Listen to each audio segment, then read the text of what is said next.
본 방송에서 제공하는 투자 정보는 투자 판단에 대한 조언입니다. 방송에서 제공하는 주식의 가치, 가격 상승 및 하락에 대해서는 방송사에서 보장하지 않습니다. 네, 실시간 정보 브리핑입니다. 골드만 여성 파트너 클리블랜드 여는 총재 내정. 오는 6월 퇴임하는 로레타 메스터 미국 클리블랜드 여는 총재의 후임으로 골드만삭스의 고위 여성 임원인 베스엠 해먹이 내정됐습니다. 메스터 총재는 대체로 매파로 분류됩니다. 현재 연준 내에서는 기준금리 향방에 대한 의견이 다소 엇갈리는 만큼 해먹이 어떤 성향을 보이냐는 중요한 요소가 될 수가 있습니다. 골드만 헤지펀드 M7 익스포저 역대 최대. 미국 헤지펀드들이 주요 기술주 7개를 일컫는 매그니피센트 7 주식을 어느 때보다 많이 보유하고 있는 것으로 나타났습니다. 올해 들어 M7 주식이 주도적으로 미국 증시를 이끌면서 고점 우려도 있었지만 헤지펀드들은 오히려 M7 비중을 더 늘렸던 셈입니다. 골드만삭스 200억 달러 3호 퇴출 펀드 결성, 국내 기관도 출자. 골드만삭스 대체투자사업부는 200억 달러 이상 규모의 선순위 다이렉트 랜딩 펀드를 결성했다고 29일에 밝혔습니다. 골드만삭스는 웨스트 스트리트 론 파트너스 5호 펀드에 당초 목표액을 크게 웃도는 131억 달러를 모집했으며 70억 달러 이상의 운용 계좌와 5억 5천만 달러의 공동 투자 펀드 결성도 마쳤습니다. 미 국채 수익률 급등, 재무부 경매 흥행 실패. 미국 국채 수익률이 현지 시간 29일 큰 폭으로 올랐습니다. 이날 미 재무부의 국채 경매가 저조한 수요 속에 흥행에 실패하면서 국채 시장이 다시 휘청거렸습니다. 기준물인 10년 만기 미 국채 수익률은 약 한 달 만에 처음으로 4.6%를 돌파했습니다. 그 충격으로 뉴욕 증시의 다우존스 산업평균 지수가 400포인트 가까이 급락하는 등 뉴욕 증시 3대 지수가 일제히 하락했습니다. 이어지는 외신 브리핑을 통해서 전달해드리도록 하겠습니다.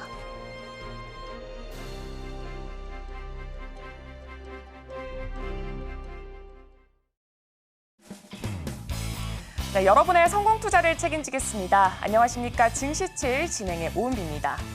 네, 전 거래일 우리 증시 2,700선을 내주면서 우리 코스피 지수는 3거래일 만에 다시 2,600대로 내려오게 됐습니다.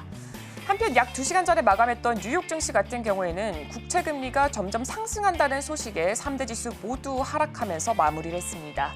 자세한 소식은 이어지는 내용에서 바로 얘기해드리도록 하겠습니다. 목요일의 증시7 지금 바로 출발하겠습니다.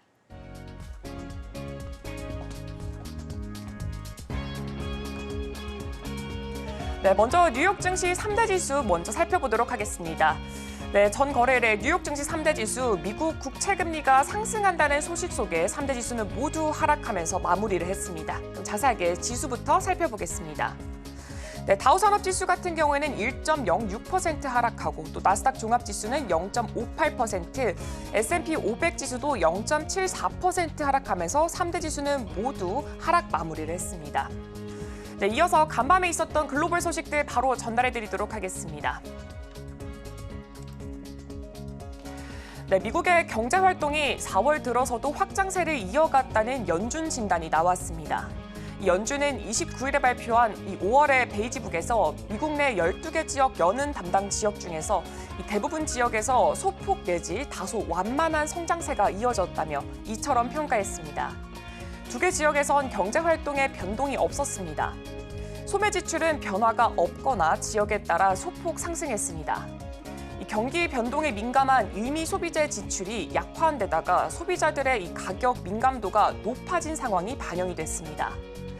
여가 목적 여행 및 사업 출장이 늘면서 미국 전역에서 여행 소비가 강화됐으나 올해 여름 휴가 시즌 전망에 대해서는 조사 대상 접객업소들은 혼재된 반응을 보였습니다.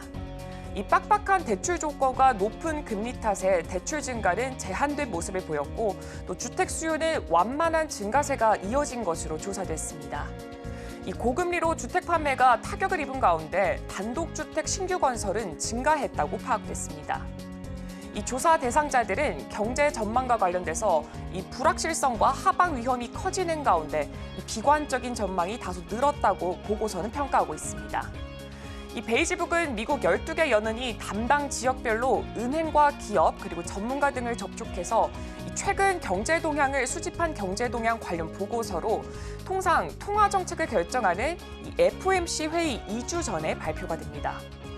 이번 보고서는 6월 11일부터 12일까지 열리는 FOMC 회의를 앞두고 나왔습니다. 다음 소식 전달해드리겠습니다. 네, 미국 헤지펀드들이 주요 기술주 7개를 일컫는 매그니피센트 7 주식을 어느 때보다 많이 보유하고 있는 것으로 나타났습니다.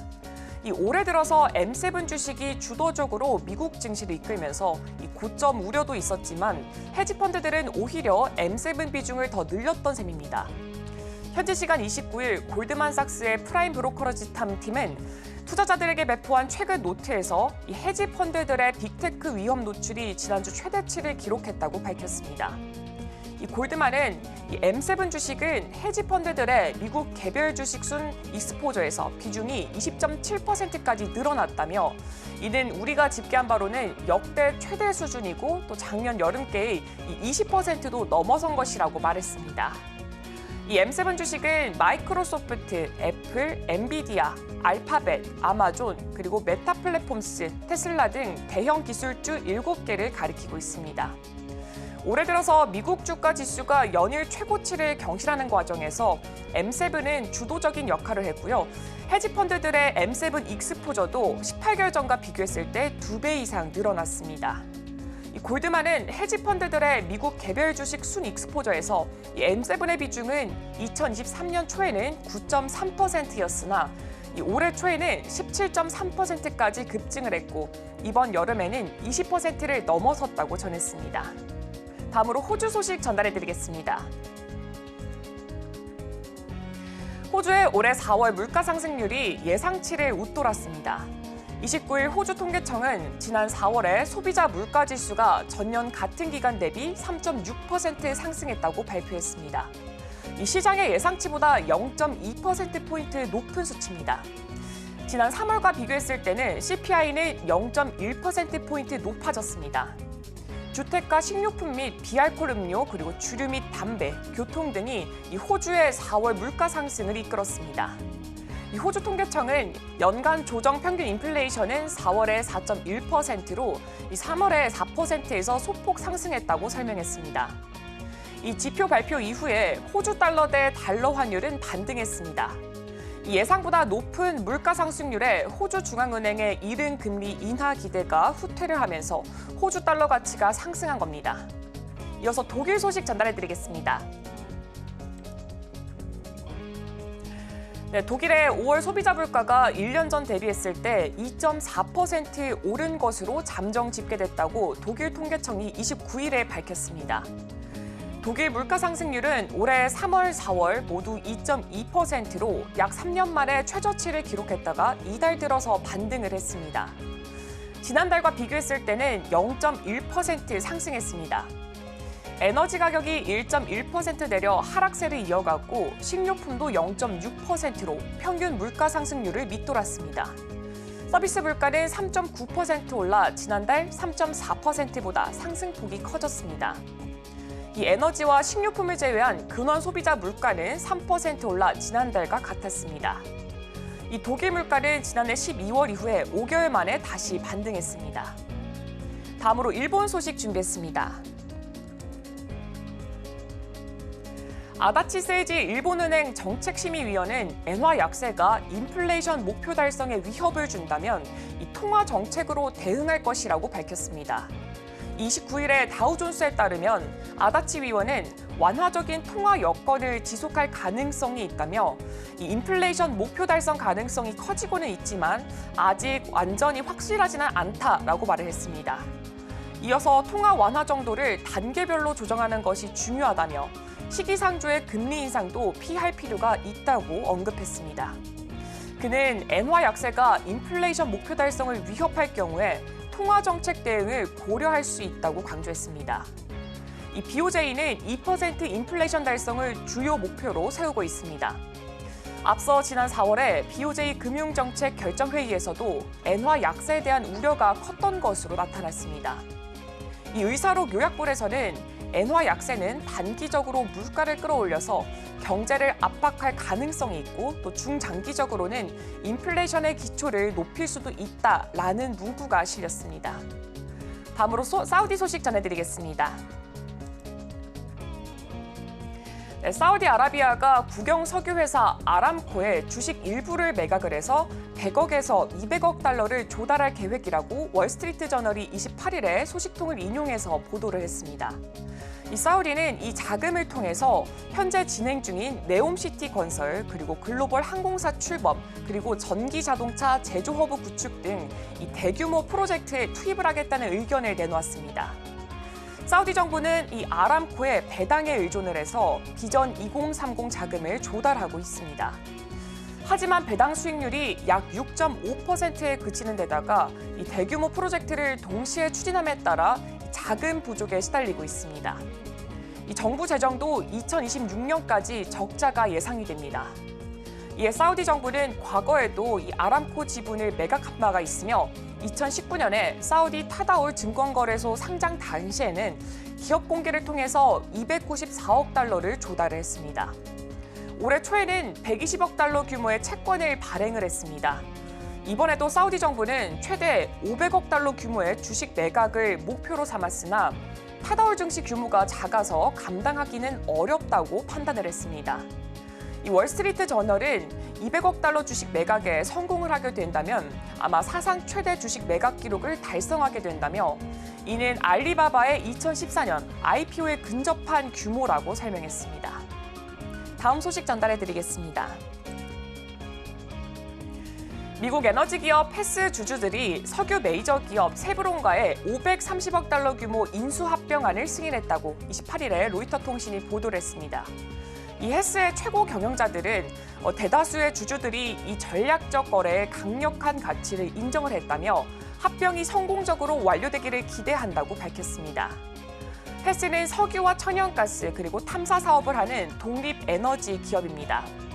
신흥 산유국으로 떠오르고 있는 남미 가이아나 해저 광구의 사업권 지분의 30%를 보유하고 있습니다. 이번 인수합병안은 두 회사에게 모두 큰 의미가 있다고 로이터는 평가하고 있습니다. 쉐브론은 헤스의 이 가이아나 유전을 인수 그리고 지정학적 위험을 분산시킬 수 있을 것으로 기대를 모으고 있기 때문입니다. 또한 쉐브론은 러시아를 통해서 이 흑해의 창구로 석유를 운송하는 카자흐스탄의 댕기즈 체브로일 프로젝트와 관련된 이 지정학적인 위험을 완화할 수 있는 수단을 확보하게 될 수 있습니다. 또한 노동 및 운영 문제로 인해서 영향을 받은 이 쉐브론의 호주 액화 천연가스 프로젝트에서 발생한 이 비용 초과도 상쇄할 수가 있게 됩니다. 다만 이번 딜이 완만하게 마무리될지 여부는 막판까지 지켜봐야 될 것으로 보입니다. 이 쉐브론의 경쟁업체인 엑손모빌이 이번 인수에 저지에 나서고 있어서 최종 거래 종결까지는 불확실성이 큰 상황입니다. 이 엑손모빌은 헤스가 소유한 가이아나 유전 사업권의 제3자 매각을 거부할 권리가 있다고 주장을 하면서 상사 중재를 요청한 상태입니다. 엑손모빌은 가이아나 유전 탐사 초기부터 개발 프로젝트를 주도해왔습니다. 다음 소식 전달해드리겠습니다. 반려견과 함께 객실에서 비행을 할 수 있는 반려견 전용 항공사가 세계 최초로 운항을 시작했습니다. 로이터 등 외신에 따르면 미국의 이 반려견 전용 항공사 바크에어가 지난 23일에 뉴욕에서 로스앤젤레스까지 노선을 처음 운행했다고 보도를 했습니다. 해당 항공편은 편도 약 820만 원에 달할 정도로 굉장히 고가지만 전부 매진이 됐으며 오는 6월 항공편 또한 판매량이 증가하고 있는 것으로 전해졌습니다. 이 바크에어는 반려견이 화물칸으로 이동되는 기존 항공과 달리 반려견이 비행기 객실 좌석에 탑승을 해서 주인과 함께 이동할 수 있는 세계 최초의 서비스입니다. 서비스를 이용하면 강아지가 주인과 떨어져서 화물칸에 있거나 기내에서 이 케이지 안에 들어가 있지 않아도 됩니다. 견주와 함께 좌석과 침대를 자유롭게 이동할 수도 있습니다. 기내에 강아지 좌석뿐만 아니라 산책을 위한 공원과 온천 및 스파 시설이 있는 데다가 이 반려견 전용 샴페인과 카르카치노라고 불리는 이 강아지 전용 커피까지 제공이 되고 있습니다. 항공사 측은 조만간 파리와 밀라노, 시카고, 시애틀 등 더 많은 노선을 추가할 예정이라고 전했습니다. 다음 소식 전달해드리겠습니다. 2022년 11월에 파산한 암호화폐 거래소 FTX 계열사의 공동 CEO를 지냈던 라이언 살라메가 28일에 미국 법원에서 징역 7년 6개월을 선고받았습니다. 당초 검찰이 구형한 5년에서 7년형과 또 변호인이 요구했던 18개월보다도 형량이 크게 늘었습니다. 이 주요 혐의 중에 하나였던 불법 정치자금 공여에 대한 의도가 밝혀진 영향으로 보이고 있습니다. 이 라이언 살라메는 2019년부터 2021년까지 이 FTX의 자금줄로 알려진 알라메다 리서치의 고위 관리로 근무를 하다가 2021년 10월부터 FTX의 바하마 계열사인 FTX 디지털 마켓의 공동 CEO로 지냈습니다. 이번 판결은 지난해 9월에 살라메가 이 FTX의 정치 후원금 불법 공모 혐의와 또 무면허 송금 사업 운영에 대한 혐의를 인정을 하면서 내려졌습니다. 살라메는 검찰의 유죄를 인정하는 대신에 형량을 감경받는 플리 바게닝에 합의를 한 것으로 알려졌습니다. 연방선거관리위원회 데이터에 따르면 살라메는 2022년에 중간선거 당시 공화당 후보자들과 관련 정치권에 2,400만 달러 이상을 기부를 해서 그해 최고 기부자 명단에 이름을 올리기도 했습니다. 이번 재판에는 과거 살라메가 절친한 친구에게 보낸 메시지가 결정적인 역할을 한 것으로 보이고 있습니다. 공개된 문서에 따르면 살라메는 이 FTX 창업자인 샘 뱅크먼 프리드가 정치권에 기부하고 또 공화당 기부금은 살라메가 지불한 것처럼 보이게 싶어한다고 적었습니다. 선거 자금을 기부한 목적에 대해서는 친가상자산 인사를 위해서 반가상자산 인사를 뿌리 뽑기 위한 것이라고 밝혔습니다. 이를 토대로 뉴욕 맨하튼 연방법원의 루이스 A. 카플란 판사는 살라메는 자신이 하는 일이 정확히 무엇인지 알고 있다며 이를 세상 사람들이 모르도록 숨기려고 했다라고 덧붙였습니다. 이 역대급 금융사기인 FTX에 대한 심판은 계속될 전망입니다. FTX 고위 경영진 3명도 재판을 기다리고 있습니다.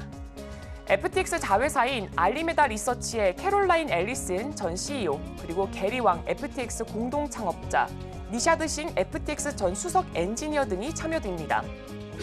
이 세 사람 모두 검찰에 협력을 하면서 징역형을 유예받는 대가로 샘 뱅크먼 프리드에 대한 재판에서 증언한 것으로 알려지고 있습니다.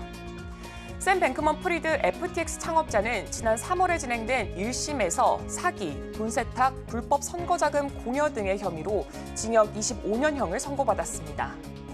다음으로 테슬라 소식 전달해드리겠습니다. 미국에서 테슬라 차량이 주행 보조 시스템인 완전 자율주행을 켠 채로 주행을 하다가 전방의 철로와 건널목 신호등을 감지하지 못해서 열차와 충돌할 뻔했습니다. 이 해당 사고 영상이 급속도로 퍼지면서 테슬라의 이 FSD 시스템에 대한 불신이 커지고 있습니다. 이 미국의 MBC 뉴스에 따르면 테슬라 FSD 사고 동영상의 주인인 운전자 크리에그 도티는 테슬라의 FSD 기술이 문제가 있거나 최소한 자신의 차량에 탑재된 이 FSD 소프트웨어에 결함이 있다고 주장을 했습니다. 이 해당 사고 영상에서 테슬라 차량은 전방 도로를 가로지르는 철로에 기차가 지나가고 있음에도 불구하고 속도를 줄이지 않고 그대로 달리고 있습니다. 이후 기차와 충돌하기 직전에 오른쪽으로 방향을 튼 해당 차량은 건널목 차단기에 부딪힌 뒤에 멈췄습니다. 운전자는 당시 오하이오주에서 주행을 하고 있었으며 차량은 시속 96km로 주행 중이었다고 전했습니다. 이 사고를 조사한 경찰은 도티에게 차량 제어 실패를 문제를 삼아서 $175의 벌금을 부과했습니다. 경찰의 사고 보고서에 따르면 당시 안개가 자욱한 상태였지만 사고 시점 기준 최소 5초 전에 건널목 신호등에 이 빨간불이 깜빡이는 것이 차량 내 블랙박스 영상에도 찍혔습니다. 이 테슬라의 FSD는 완전히 스스로 주행한다는 뜻을 담고는 있지만 실상은 운전자의 상시 개입이 필요한 주행 보조 기능입니다. 이 테슬라는 홈페이지에 현재 사용할 수 있는 오토파일럿과 FSD 기능은 운전자의 적극적인 감독이 필요하고 또 차량이 자율적으로 주행하는 것은 아니다라고 설명하기도 했습니다. 다음 소식 전달해드리겠습니다. 메신저 앱 텔레그램에서 마이크로소프트의 생성형 AI 검색 코파일럿을 곧바로 이용할 수 있게 됐습니다. 빙과 같은 포털 사이트를 열지 않고 텔레그램 앱 안에서 AI 챗봇과 대화하듯 검색할 수 있게 된 겁니다. 안드로이드, iOS 등 모바일 환경뿐만 아니라 윈도우, 맥 등 PC 환경에서도 이 텔레그램용 코파일럿을 이용할 수가 있습니다. 이 텔레그램용은 현재 베타 버전이면서 완전 무료로 이용을 할 수가 있습니다. 이 텔레그램용 코파일럿은 MS의 검색 엔진 빙이 제공하고 있는 코파일럿과 거의 동일한 서비스를 제공하고 있습니다. 이미지는 생성할 수가 없고 텍스트 기반의 서비스만 사용할 수가 있습니다. 예로 들어서 이 대화를 번역해줘 등의 질문을 하게 된다면 이 텔레그램용 코파일럿이 답을 해줍니다. 단 하루 대화 턴은 30번으로 제한이 되어 있습니다. 텔레그램용 코파일럿을 사용하기 위해서는 이 MS에 텔레그램에 등록한 이 전화번호를 공유를 해야 합니다. 이 높은 보안성을 자랑하고 있는 텔레그램이 외부로 개인정보를 전송해야만 이용할 수 있는 이 서비스를 허용한 것은 이례적인 일입니다. 이는 텔레그램이 고집스럽게 지켜왔던 보안 정책을 한 발 양보할 만큼 생성형 AI의 영향력이 커졌다는 사실을 보여주고 있습니다. 다음 소식 전달해드리겠습니다. 사무실 공유업체 위워크에서 퇴출당한 창업자 애덤 뉴먼이 위워크 재인수 계획을 포기했습니다. 뉴욕타임스에 따르면 뉴먼은 성명을 통해서 몇 달 동안 위워크와 건설적으로 협력해서 번창할 수 있는 전략을 만들기 위해 노력을 했다며 그러나 비현실적이고 성공 가능성이 작아 보이는 계획으로 파산을 해서 벗어나는 것처럼 보인다라고 덧붙였습니다.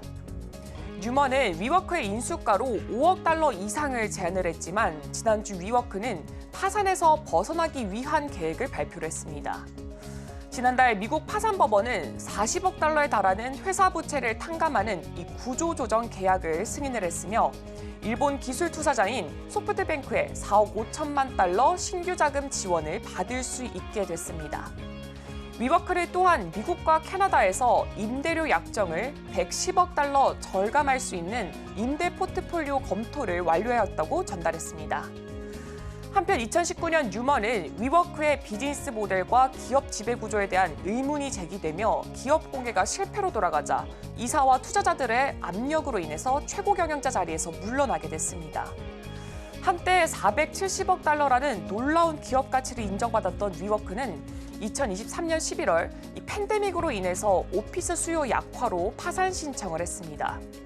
이 뉴먼은 벤처캐피탈 회사 안데르센 호로비츠가 투자하고 있는 임대주택 회사에 플로를 설립해서 위워크 재인수를 시도했습니다. 마지막 소식 전달해드리겠습니다. 일본의 대표적인 대기업인 히타치가 구글의 클라우드 인공지능을 채택하기 위해서 전력적 협력 관계를 맺기로 했습니다. 이 다년간 파트너십을 다져온 양사는 구글의 제미나이, 버텍스 A, 기타 클라우드 기술 등을 활용을 해서 이 산업 솔루션에 중점을 둔 새로운 비즈니스를 창출할 계획입니다. 이 히타치는 구글의 클라우드 AI를 자사 제품에도 반영할 계획입니다. 양사는 구글의 AI 기술을 고객에게 제공하기 위해서 이 히타치의 구글 클라우드 비즈니스 부분을 설립할 예정입니다. 히타치는 해당 파트너십의 핵심 디지털 산업인 이 루마다의 성장을 가속화하는 데 도움이 될 것이라고 밝혔습니다. 이 루마다는 히타치가 개발한 IoT 플랫폼 및 솔루션입니다. 이 플랫폼은 다양한 산업 분야에서 데이터를 수집하고 분석과 활용을 해서 기업이 지능형 비즈니스 의사결정을 내리고 또 새로운 가치를 창출할 수 있도록 지원을 하고 있습니다. 루마다는 실시간 데이터 수집과 처리, 그리고 고급 분석, 머신러닝 및 인공지능 기능을 통해서 이 기업이 사물 인터넷 기술을 쉽게 구현을 하고 활용할 수 있도록 도와주고 있습니다. 이를 통해서 제조, 스마트시티, 에너지, 그리고 건설 및 헬스케어와 같은 다양한 산업 분야에서 이 혁신적인 솔루션을 개발하고 구현을 할 수가 있습니다. 네, 오늘 제가 준비한 소식은 여기까지입니다. 이어서 오늘의 일면에서 전문가들의 수혜주까지 만나보시길 바랍니다.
네, 전문가들은 과연 개장 전에 어떤 이슈에 주목하고 있을까요? 오늘의 일면을 통해서 확인해 보도록 하겠습니다. 네, 오늘은 위즈웨이브 이권희 대표님과 함께하도록 하겠습니다. 네, 대표님 안녕하세요. 네, 안녕하세요. 네, 그럼 먼저 오늘 이슈부터 살펴보겠습니다. AI에 올라탄 애플, 아이폰에 올라탄 부품주 랠리. 이 뉴스에 대해서 간단히 말씀 부탁드리겠습니다. 지금 이제 애플이 AI에 대해서 별로 이제 반응을 안 하면서 사실은 주가가 그동안 계속 좀 안 좋았었는데 그래도 이제 얼마 전에 발표를 했죠. 올해 한 이번 달 초 정도부터 이제 본격적으로 AI에 대한 이제 시동을 걸기 시작한 게 이제 애플이고요. 그 계기가 이제 얼마 전에 있었던 아이패드의 새로운 신제품이 나올 때 칩 자체를 M4 칩을 이제 탑재했다라고 하면서 M4 칩 내부에 있는 그 MPU라고 하죠. 그러니까 신경망 회로라고 하는데 그게 이제 보통 이제 그 AI 관련된 기능을 담당을 하는데 그 부분을 되게 면적을 키우면서 한마디로 계산 능력을 더 키우면서 새로운 이제 AI를 이제 사용자 중심의 AI 시대를 열어가겠다라고 얘기하고 있고요. 그 외에도 지금 보면 그 여러 가지 이제 그 기사 내용을 보시면 신작 아이폰 뭐 이런 것들이 이제 애플 AI 기술이 적용될 예정인데 지금 애플 15까지 나왔죠. 이제 15까지 나와 있는데 지금 16이 나올 때 되면 이제 9월 달에 아마 공개가 될 텐데 16을 더 기대하는 이유가 지금 전작이었던 아이패드가 중간에 나왔는데 여기에 이제 AI 기능을 집어넣은 부분들을 그러면 새로운 아이폰에는 더 확대하겠구나라는 그런 이제 기대감을 지금 심어주고 있고요. 그걸 대표이사가 지금 얘기를 하고 있었습니다. 그래서 관련돼서 지금 팀쿡 지금 대표 CEO도 앞으로 이제 6월 달에 있을 개발자 회의에서 좀 더 얘기하겠다 이런 얘기들을 지금 하고 있는 상황이어서 앞으로 애플이 AI를 어떻게 활용해서 소비자들에게 AI 기능을 쓰게 만들 것이냐 이게 이제 화두가 될 거라고 보시면 될 것 같고요. 그러면서 이제 지금 5월 2일 날 AI 관련돼서 굉장히 투자를 되게 많이 하겠다라는 걸 언급했고 구체적인 거는 개발자에서 얘기할 걸로 지금 예정을 하고 있습니다. 조만간에 얘기하겠다라고 지금 얘기를 했습니다. 원래 애플이 약간 좀 비밀스럽게 뭔가 하는 걸로 되게 유명한 회사인데 이번에는 좀 너무 이제 주주들의 그 원성을 들었는지 빨리 이제 진행을 좀 하는 모습을 미리 이제 공개를 하는 모습을 좀 보였는데 관련해서 지금 보면 우리나라는 애플이 AI 청사진을 제시하고 어떤 것들을 이제 구체적으로 하겠다라는 것들이 나오면서 그러면 우리나라 수혜주를 찾는 노력들이 좀 나올 겁니다. 근데 문제는 애플에 관련된 수혜주들이 우리나라에 생각보다 많이 없다. 왜냐하면 대부분 이제 그 설계나 주요 이제 디자인이나 이런 것들은 다 애플이 자체적으로 다 하고요. 주로 이제 우리나라가 담당하는 건 부품들인데 그 안에서 보면 카메라 관련된 회사들, 기판 관련된 회사들 이런 일부 회사들만 좀 있기 때문에 이런 종목들이 그래도 지금은 먼저 움직이는데 그 이유는 아이폰 15, 14, 10, 10, 그 전 단계, 12, 11 이렇게 쓰시는 분들이 이번에 AI 기능이 좀 대거 좋은 성능으로 나오면 교체 수요가 증가할 거라는 예상, 그 다음에 또 생각보다 아이폰을 안 쓰던 사람들도 새로운 기능이 더 마음에 든다라고 하면 또 아이폰으로 넘어올 수도 있죠. 그래서 신규 수요까지 추가로 발생될 수 있을 거다라는 이제 전문가들의 예상이 있는데 아직 스펙도 공개 안 했는데 벌써 한 10% 이상은 더 나올 거다라고 지금 다들 예상을 하고 있습니다. 그래서 이런 부분들을 지금 주가는 반영 중인데 그럼 이런 부품주들이라도 우선 지금은 조금 사놓으셔야 되지 않겠나. 왜냐하면 아직 출시하려면 시간은 좀 남아 있고요. 6월 달에 개발자 회의도 있고 여러 가지 이제 행사들이 있기 때문에 애플 관련주들이 지속적으로 주목을 좀 받을 가능성이 높다라고 생각하시라고 이제 이 기사를 갖고 나왔습니다. 네, 애플에서 새롭게 나오는 애플 아이폰 16이 9월 달에 출시될 예정인데 아무래도 지금 AI 기술이 적용된다는 점이 시장에서 굉장히 기대를 크게 모으고 있는 것으로 보여지고 있습니다.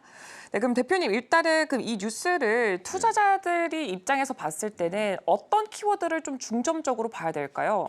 그러니까 애플도 AI 제가 이렇게 말씀을 드렸는데 사실은 애플이 그동안은 애플이 AI에 대해서 되게 소극적이었습니다. 이제 예전에 구글이나 마이크로나 지금 메타나 엄청 열심히 지금 뭔가를 하고 있죠. 근데 대부분 다 뭐라고 있냐면 LLM이라고 해서 결국엔 라지 랭귀지 모델을 활용해서 한마디로 AI 반도체를 엄청 집어넣어서 계속 학습을 시켜서 데이터들을 학습을 시켜서 뭔가를 이제 구현해내는 거죠. 그러니까 지금 메타의 발표나 이런 것들을 들어보면 그냥 많이 쓰면 뭐 반도체를 넣은 만큼 성과가 나온다 이렇게 지금 얘기가 나올 정도로 지금 AI는 어떻게 보면 물량 공세를 지금 하고 있는데 이걸 가지고 근데 애플은 그동안 그런 얘기를 아무것도 안 했고요. 근데 하지만 애플의 가장 큰 장점은 엄청난 애플 유저들을 갖고 있다라는 거고, 그러니까 소비자와 B2C가 굉장히 강한데 이 소비자들을 바로 직접적으로 컨택할 수 있다라는 게 가장 큰 장점이죠, 애플이. 그런 장점들을 활용해서 iOS 체계에 있는 모든 유저들을 가지고 이분들이 올려놨던 데이터들도 많이 갖고 있기 때문에 그걸 활용할 수 있는 것들을 어떻게 이제 구현할 것이냐 이게 이제 가장 관건이라고 보시면 될 것 같고요. 그동안 그러면 애플을 쓰시면서 애플 뭐 아이폰 이런 거 쓰시면 사실은 뭐 사진이 잘 나온다 그래서 여성분들이 많이 쓰고 젊은 분들이 많이 썼는데 그게 자체 보정 기능을 집어넣은 그것도 어떻게 보면 AI 기능인데 그런 것들이 이미 들어가 있었습니다. 근데 들어가 있던 것들을 이제 강화하겠다라는 부분이고 어떤 부분을 강화할 것이냐, 뭐 삼성처럼 번역 기능을 강화할 것이냐, 뭐 이런 부분들이 여전히 이제 화두는 있지만 아직은 뭐 공개되지 않았지만 지금 이제 나와 있는 정보들을 보면 추론형 기능을 강화해서 기능을 높일 거고요. 그리고 이제 오픈 AI와 지금 협업을 한다는 얘기가 나오고 있는데 그건 이제 구글과 대항하기 위해서 어떻게 보면은 거대 언어 모델을 갖고 있는 오픈 AI와 협업을 하려고 하는 그런 모습들을 보일 거고요. 그렇게 되면 이 라지 랭귀지 모델에 있었던 것들을 끌어와서 한마디로 챗GPT에 있는 걸 끌어와서 iOS에 적용시킬 수 있는 그런 형태도 아마 나올 가능성이 높습니다. 그리고 또 하나가 우리나라에서는 지금 애플이 움직이니까 온 디바이스 AI 관련주들이 막 움직이기 시작하는데 앞으로 디바이스에 애플이 어떻게 온 디바이스 AI를 구현할 것이냐에 대한 관심이 굉장히 큰데 그게 아마 6월 개발자 회의에 아마 몰릴 거고요. 그렇게 되면 앞으로 지금은 이제 당장은 부품주에 한정돼서 제가 말씀을 드리지만 이게 여러 이제 반도체 관련된 산업들이라든지 온 디바이스 AI 관련돼서 어떤 방향을 제시하기 때문에 그 방향에 따라서 시장은 또 한번 요동칠 수 있다라고 보고 있습니다. 네, 지금 애플 같은 경우는 최근에 추론형 AI 기능에 대해서 구현에 집중을 하고 있고 또한 또 오픈 AI와 협업 가능성까지 열어둔 상태라고 합니다. 네, 그럼 대표님 그러면은 이런 뉴스를 통해서 수혜를 볼 수 있는 업종이 딱 있을까요? 지금 당장은 이제 애플 뭐 흔히 애플바라고 하죠. 뭐 애플 하나 쓰면 다 씁니다. 뭐 맥 컴퓨터를 쓰시면 이제 뭐 패드도 쓰고 뭐 그다음에 아이폰도 쓰고 그게 iOS 체계에서 같이 연동이 되기 때문에 그런데 안드로이드와 이제 구별되는 이제 뭐 부분이 많죠. 그러니까 결국엔 지금 보면 애플은 교체 수요만으로도 사실은 돌아갈 수 있는 게 사실 애플이라고 보는데 이 교체 수요가 지금 대거 나오지 않겠냐라는 그런 이제 기대가 있는 거거든요. 보수적으로 이제 아이폰 15보다 한 10% 더 팔릴 거다라고 지금 보고 있지만 제가 볼 때는 그 이상일 가능성도 있다. 그건 이제 뭐 스펙에 따라서 달라지겠지만 처음에 내놓을 때 뭐 완벽하진 않겠지만 뭔가 새로운 소비자들을 확 끌어당길 수 있는 AI 기능을 집어넣지 않겠나라고 생각하고 있고요. 우리나라에서 이제 얼마 전 AI 기능을 조금 더 강화해서 내놨던 갤럭시 같은 경우도 우리는 인지하지 못하지만 생각보다 그 제3세계 국가에서 굉장히 많이 팔린다라고 합니다. 그 번역 기능이 굉장히 잘 쓰이고 있다라고 지금 얘기를 하고 있고요. 우리는 이제 보면 애플이 많이 팔리고 교체 수요가 많아지면 많아질수록 거기에 주요 부품을 납품하고 있는 회사들이 이익을 볼 걸로 예상을 하고 있고 거기에 관련된 종목들을 뭐 다들 아시는 뭐 LG 이노텍, 삼성의 그러니까 아이폰의 카메라 모듈을 납품하고 있죠. 뭐 손떨림 보정 기능부터 시작해서 다 들어가 있는 걸 이제 납품하고 있는데 LG 이노텍은 좀 재밌는 게 한 번도 애플에다 납품한다고 얘기한 적은 없는데 모두들 알고 있는 비밀이죠. 다 애플에 납품하는 걸 알고 있습니다. 그래서 지금 LG 이노텍뿐만 아니라 또 그 안에 아이폰 안에 들어가 있는 그 수백 개의 MLCC가 있습니다. MLCC는 기능이 늘어나면 늘어날수록 더 많이 들어가는데 반도체 뭐 IT의 쌀 이렇게 얘기하죠. MLCC는 삼성 전기 거를 갖다 쓰고 있고요.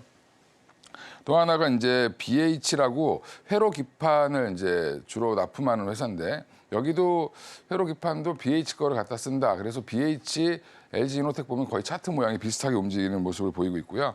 PCB가 또 일부 들어가는데 기판 중에 하나죠, PCB도. 연성 PCB가 들어가는데 그거는 심텍에 들어갑니다. 그래서 심텍 지금 이수페타시스는 사실 엔비디아의 덕을 보고 있는데 심텍은 지금 거의 못 올라가고 있는데 이 심텍도 애플에 좀 어떻게 보면 수혜를 좀 받지 않겠나 지금 생각을 해서 이 정도 종목을 정리해 놓고 대응하시면 좋을 것 같습니다. 네, 이렇게 애플에서 볼 수 있는 종목군들까지 대표님이 설명을 해주셨습니다. 대표님, 여기서 제가 좀 개인적으로 궁금한 게 예. 항상 이렇게 애플에서 아이폰 신제품이 나올 때마다 이런 관련 종목들이 주가가 크게 오르는 걸 볼 수가 있더라고요. 근데 이번에 제가 기사를 봤더니 16부터는 이 아이폰 1차 출시국에 대한민국이 또 포함이 됐다라는 기사를 보게 됐는데 혹시 이 뉴스 자체가 이 주가가 지난번보다 더 크게 뛸 수 있는데 어느 정도 조금 영향을 끼칠까요? 영향은 없을 거고요. 네. 예, 왜냐하면 우리나라 회사들이 부품을 만들지만 사실은 납품을 어디에 하냐면 아이폰을 조립하는 게 주로 다른 나라에 있죠. 애플 본사는 뭐만 하냐면 설계랑 디자인만 하고 주요 이제 부품을 납품하는 회사들을 모아서 이렇게 해라고 디렉팅만 주고 사실은 부품을 조립하는 중국 회사에 대만 회사죠. 정확히는 그쪽에 다 그냥 바로 보내기 때문에 거기에서 또 이제 다시 전 세계로 퍼집니다. 그래서 출시를 뭐 빨리 하냐 늦게 하냐는 중요하지 않고 분량이 나냐 안 나냐도 사실은 중요하지 않습니다. 부품 회사는 분량이 나면 사실 더 좋죠. 왜 좋을까요? 애플은 안 좋지만 분량을 대비해서 물량이 더 나가죠. 그러니까 애플 같은 경우 조립하는 게 굉장히 타이트하기 때문에 조금만 분량이 나면 그거를 분해해서 재활용할 수가 없습니다. 그냥 다 버려야 됩니다. 버리고 새로운 부품을 갖다 집어넣어야 되기 때문에 오히려 수율이 좀 안 나온다. 그거는 이제 조립하는 회사가 잘못한 거죠. 예, 그래서 그래서 이제 부품주들은 어떻게 보면은 새로운 기능이 많아지면 많아질수록 오히려 또 조금 더 좋다.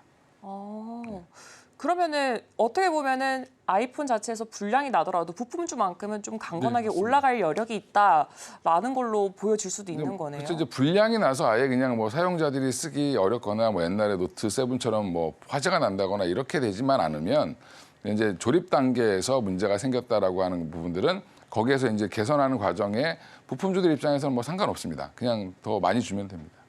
제가 그걸 직접 납품하는 부품사가 또 있는데 비상장 회사가 거기 사장님이랑 얘기해 보니까 전혀 걱정 안 하더라고요. 한번 예전에 이제 그랬던 적이 있었습니다. 기능을 좀 강화시킬 때 애플이 불량이 나는 경우가 가끔 있어가지고 좀 출시가 지연된다 이런 얘기도 나오고 했었는데 그때도 보면 부품사들은 오히려 돈을 더 많이 벌었다.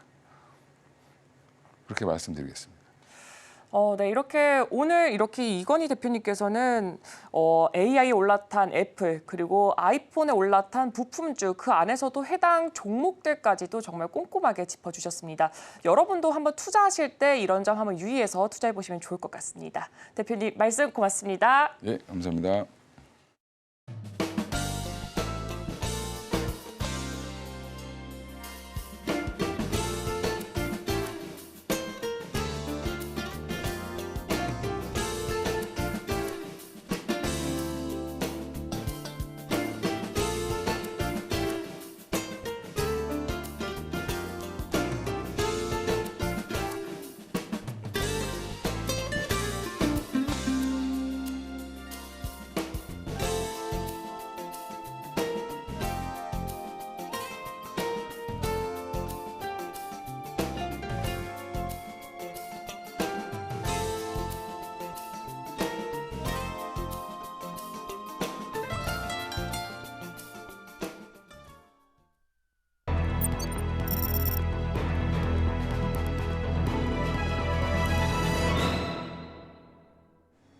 네, 투자하실 때 참고해보시면 좋을 리포트 준비해봤습니다. 오늘은 CJ 이렇게 준비해봤습니다. 바로 확인해보도록 하겠습니다.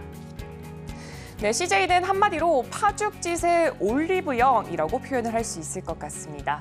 바로 이어서 CJ의 1분기 연결 실적과 전망부터 살펴보도록 하겠습니다. 네, CJ의 2024년 1분기는 YOY 대비해서 6.7% 상승을 했고요. 영업이익 같은 경우에는 YOY 대비했을 때 74.9% 상승하면서 이게 집계가 됐습니다. 지금 CJ 같은 경우에는요, CJ 올리브영뿐만 아니라 CJ 제일제당, CJ E&M, CJ 푸드빌, CJ CGV 등 이 주요 자회사들의 1분기 호실적에 따라서 이렇게 영업 실적이 굉장히 좋은 것으로 나오게 됐습니다. 네, 이렇게 보시면요. 2023년 4분기부터 2024년 4분기까지 영업실적과 그리고 매출액에 대해서 쭉 표가 나와 있는데 굉장히 큰 폭으로 올라가고 있는 것을 확인해 보실 수가 있습니다. 그리고 지금 저희가 이렇게 테마로 잡았던 게 바로 CJ 올리브영인 것처럼 CJ 올리브영 같은 경우에는 2024년 1분기 매출액이 YOY 대비했을 때 30.2%나 상승하면서 1조 793억 원을 기록을 했습니다. 그렇기 때문에 이로써 23년 3분기부터 3개 분기 연속으로 1조 원을 초과하는 분기 매출액까지 기록을 할 수가 있었습니다. 2022년과 23년의 추이 같은 경우에는 4분기로 갈수록 분기별 매출액이 계속해서 증가하는 모습을 볼 수가 있었습니다. 24년의 연간으로는 이 올리브영의 매출액이 5조 원을 넘어갈 것으로 추정이 되고 있습니다. 네, 이렇게 보시면은 24년도 분기별 실적을 보면은 매출액과 영업이익이 굉장히 큰 폭으로 23년에 대비했을 때 굉장히 큰 폭으로 상승한 것을 확인해 보실 수가 있습니다. 네, 이렇게 다음으로 확인해 보겠습니다. 일단 지난 보고서에서 같은 경우에는 CJ 올리브영이 24년 이후에 점포 수를 늘리기보다는 자체 PB 브랜드를 강화를 하고 또 신진 또는 중소 뷰티 브랜드를 발굴을 하면서 또 오늘드림 서비스를 통해서 온라인 채널의 경쟁력을 제고하겠다라고 밝힌 바가 있습니다. 일단 여기서 신진 중소 뷰티 브랜드 같은 경우에는 제가 이전 리포트에도 말씀드렸다시피 VT 같은 제품들을 꼽을 수가 있고요. 오늘드림 서비스는 이렇게 온라인상에서 주문을 할 경우에 오늘 집 앞으로 바로 픽업을 받을 수 있다라는 서비스로 어떻게 보면 굉장히 쿠팡의 시스템과 비슷하게 현재 진행이 되고 있습니다. 네, 실제로 CJ 올리브영의 24년의 1분기 점포수는 23년의 4분기 점포수에 대해서는 변동이 크게 없습니다. 한마디로 점포수 자체는 크게 늘리지 않은 상태에서 영업이익을 더 끌어올리고 있는 중입니다. 또한 20년부터 23년에 일본에서 올리브영 PB 상품 매출액 같은 경우에는 연평균 125%의 성장세를 보여주기도 했습니다. 이 온라인 매출액이 전체 매출액에서 차지하는 비중 같은 경우에는 이 전분기와 비교했을 때는 소폭 하락하는 모습을 보였지만 액수 기준으로는 YO 대비했을 때 471억 원이나 증가한 것을 확인해 볼 수가 있습니다. 그리고 세 가지 성장 전략이 여전히 유효하다고 하나투자증권에서는 판단을 했고요. 최근 아모레퍼시픽의 설화수 그리고 LG 선화건강의 더후 등 이렇게 대기업 고가 브랜드와 이 라인에 대해서 강화를 하기 시작을 했습니다. 또한 외국인 매출 증대와 외국인 고객 응대를 위해서 점포 리뉴얼 및 번역 서비스 도입 등 추가적인 성장 전략까지 꿰차고 있습니다. 특히나 이 설화수와 더후 같은 경우에는요, 굉장히 브랜드 자체도 많이 바뀌게 됐습니다. 일단 설화수를 리브랜딩을 하면서 모델을 배우 송혜교에서 가수 블랙핑크 로제 씨로 교체를 하면서 굉장히 조금 더 젊음의 이미지를 부각을 하게 됐고요. 패키지 디자인 자체도 아마 쓰시는 분들은 아실 거예요. 굉장히 모던한 디자인으로 변경이 됐습니다. 더후 같은 경우에는 이 한국의 전통, 이렇게 고전적인 미를 굉장히 많이 담아낸 되게 조금 나이대로 보면은 조금 높은 층이 사용할 것만 같은 브랜드라고 꼽히고 있습니다. 근데 LG생활건강이 23년 하반기부터는 최신 뷰티 트렌드를 반영을 해서 이 고객의 접점을 확대하는 전략의 일환으로 더후의 리브랜딩에 주목을 하게 됐습니다. 그래서 이 용기 패키지에서 더후를 대표하는 이 후라는 디자인을 그대로 남기되 더 히스토리 오브 후라고 해서 더후를 축약을 하게 됐습니다. 더불어서 지난해 환유, 천기단을 리뉴하는 데 있어서 올해는 비첩과 공진향 등을 재단장을 하면서 조금 더 지금은 나이대를 낮춰서 브랜딩을 하겠다라는 목표를 잡고 있습니다.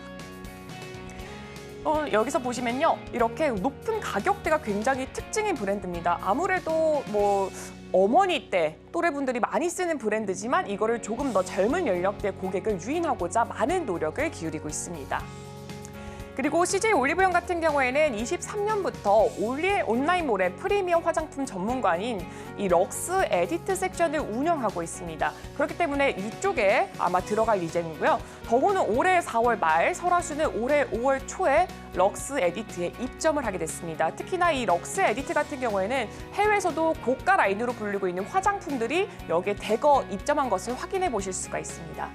이같이 아모레퍼시픽 그리고 LG 생활건강이 새로운 유통 채널을 개척을 하면서 이렇게 올리브영이라는 유통 채널을 개척을 하게 되면서 보다 젊은 연령층 그리고 외국인 관광객으로 소비층을 확대시킬 수가 있음을 확인해 볼 수가 있습니다.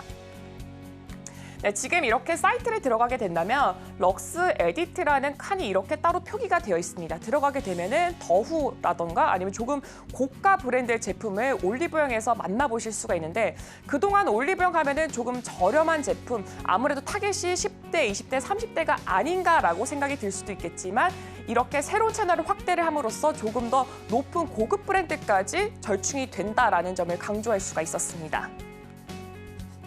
네, 그리고 포스트 팬데믹 시대가 도래하면서 한국을 방문한 중국인 관광객 수 같은 경우에는 1분기에는 14만 명인데 24년 1분기에 100만 명을 넘어선 것으로 보여지고 있습니다. 또한 일본 관광객 수 같은 경우에도 23년 1분기에는 약 35만 명인데 24년 1분기에는 대략 2배 정도나 증가한 67만 명으로 증가가 됐습니다. 그렇기 때문에 혹시라도 명동이나 아니면 홍대 플래그십 스토어를 가게 된다면 외국인이 지난해보다는 현저히 많이 늘어난 것을 확인해 보실 수가 있습니다.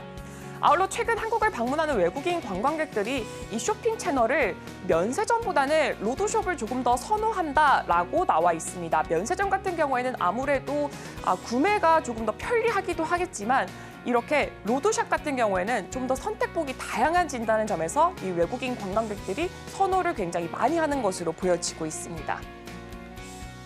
이에 따라서 2023년 1분기 올리브영의 오프라인 매출액 중에 외국인 매출액이 약 5% 수준이었습니다. 하지만 올해 2024년 1분기에는 약 15%, 3배 정도 상승을 한 것을 볼 수가 있습니다. 국적별 비중으로 보면은 중국 다음에 일본 다음에 대만 순으로 아시아권에선 여전히 강세를 나타내고 있음을 확인해 보실 수가 있습니다. 네, 이렇게 보시면요. 23년 1분기에는 5%에서 10%포인트나 증가한 15%로 확연히 늘어난 것을 확인해 보실 수가 있습니다. 네, 지난 2023년 11월에 명동 타운점의 첫 번째 글로벌 특화 매점으로 리뉴얼이 됐습니다. 올해 4월 말에 나오는 오프라인 체험 기능을 강화한 특화 매장인 이 올리브영 홍대타운을 개장할 예정입니다. 홍대타운점 같은 경우는 매장 1층 절반을 콜라보 팝업존으로 바꿀 예정이고요. 3층에는 외국인 고객을 위해서 K-뷰티 나우존 등을 운영하고 있습니다. 특히나 명동 타운점 같은 경우는 명동 자체가 외국인 관광객들이 정말 많이 찾는 공간 중에 하나라고도 볼 수가 있고 실제로 이 명동 타운점을 가게 된다면 굉장히 규모가 큰 올리브영이 입점한 상태라는 것을 확인해 보실 수가 있습니다. 더불어서 올리브영은 전국 매장에 영어, 중국어, 일본어 등 16개 언어 동시 통역을 지원하고 있는 휴대용 번역기까지 도입을 하고 있습니다. 이로 인해서 외국인 고객 대상 서비스를 강화하겠다라는 것을 엿볼 수가 있습니다. 네, 그래서 투자 의견은 바이를 제시했습니다. 목표 주가는 15만 6천 원을 유지한 상태입니다. 예상했던 짧은 기간에 주가가 굉장히 급등한 것을 확인해 볼 수가 있습니다. CJ 올리브영이 H&B 유통의 독보적인 강자로 등극을 함으로써 단기간에 수급이 집중된 현상을 확인해 보실 수가 있습니다. CJ 프레시웨이를 제외해서 주요 상장 자회사들이 1분기에 호실적을 거뒀는데 그러나 상장 자회사들의 턴어라운드가 연초에 보편적으로 예견됐던 일로 판단이 되고 있습니다. 주가가 당분간은 완만하게 상승할 것이라고 하나투자증권은 이렇게 제시를 했습니다. 여러분도 투자하실 때 이 부분 한번 참고해 보시면 좋을 것 같습니다.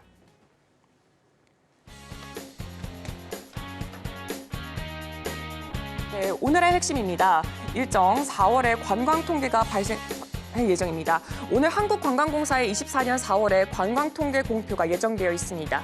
그리고 오늘의 일면에서는 AI에 올라탄 애플, 아이폰에 올라탄 부품주 랠리에 대해서 다뤘습니다. 관련 종목으로는 LG이노텍, 삼성전기, BH, 심택을 제시했습니다. 투자전 리포트에서 CJ에 대해서 살펴봤습니다. 최근 고가 브랜드 라인을 강화하고 외국인 관광객들의 공략에 노력을 기울이고 있어서 리포트에서는 긍정적인 투자 의견을 제시했습니다.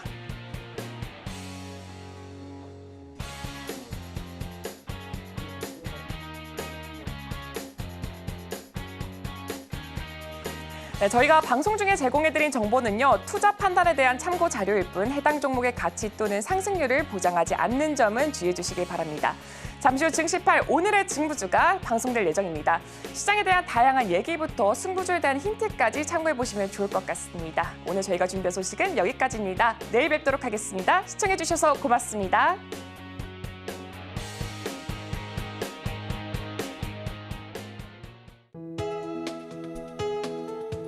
본 방송에서 제공하는 투자 정보는 투자 판단에 대한 조언입니다. 방송에서 제공하는 주식의 가치, 가격 상승 및 하락에 대해서는 방송사에서 보장하지 않습니다.